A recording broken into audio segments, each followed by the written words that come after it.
WhatsApp Inspirasi Sabda Gereja Kristus Raja Paroki Baciro.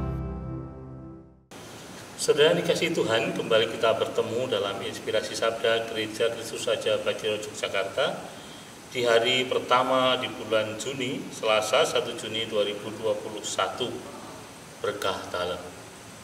Hari ini adalah hari peringatan wajib untuk Santo Justinus Martir.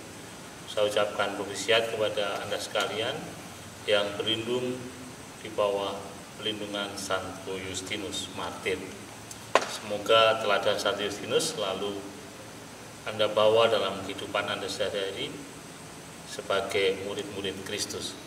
Dan hari ini kita akan merenungkan bacaan dari Injil Markus bab 12 ayat 13 sampai dengan 17. Mari kita baca bersama-sama.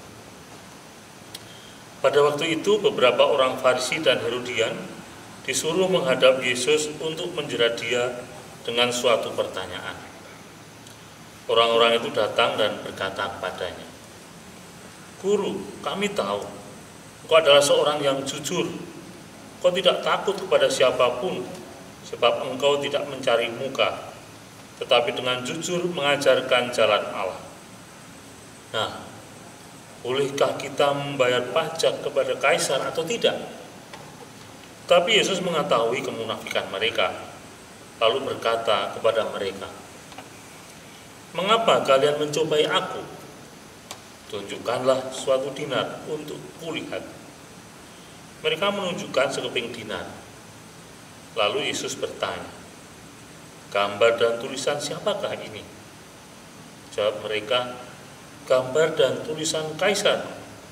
Maka Yesus berkata kepada mereka, "Berikanlah kepada kaisar apa yang menjadi hak kaisar, dan kepada Allah apa yang menjadi hak Allah." Mereka sangat heran mendengar dia. Saudara, bacaan hari ini sudah sering kita dengar bagaimana Tuhan Yesus mampu sekali lagi membaca pikiran orang-orang Farisi yang ini ingin menjebaknya dengan pertanyaan-pertanyaan yang memang tidak mudah dijawab sebenarnya. Menjawab apapun, jika Yesus kurang bisa membaca pikiran orang-orang Farisi itu, Yesus akan dinyatakan bersalah. Maka jawaban hari ini, jawaban Yesus tentang pertanyaan ini saya kira sangat relevan dan masih relevan sampai dengan hari ini. Ketika kita bisa memisahkan antara harta duniawi dan harta surgawi. Banyak di antara kita, beberapa teman yang mengatakan, "Ya, untuk terlibat di gereja saat ini aku belum bisa. Tapi kalau untuk memberikan dana, aku bisa." Saudara, gereja memang butuh dana sebagai sarana operasional. Tapi lebih dari itu, gereja membutuhkan kehadiran dan keterlibatan Anda sekalian. Karena pada dasarnya gereja itu terbangun dari keluarga-keluarga Kristiani yang ada di sekitar gereja itu secara teritorial. Atau bisa dikatakan gereja di sebuah paroki dibangun dari Ecclesia Domestica atau gereja-gereja keluarga. Ketika keluarga-keluarga tidak mau terlibat dalam kegiatan dan aktivitas di gereja, maka gereja menjadi mati dan tidak ada aktivitas yang terjadi di dalamnya.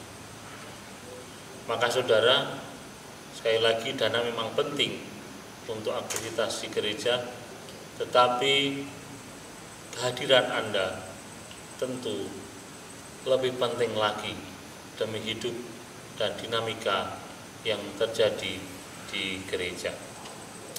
Meskipun saat ini di masa pandemi, jika kita bisa mengatur protokol kesehatan dengan baik, kita tetap bisa melakukan kegiatan menggereja dengan sehat dan aman, dengan kesepakatan dan aturan yang kita laksanakan bersama-sama.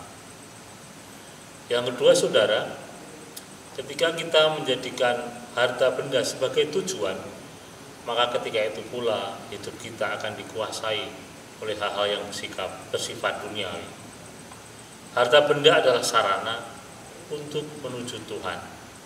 Itu yang harus kita hayati, sehingga kehidupan kita tidak menjadi hampa, sehingga kehidupan kita penuh warna, sehingga kehidupan kita selalu dalam limpahan berkat Tuhan. Berkah dalam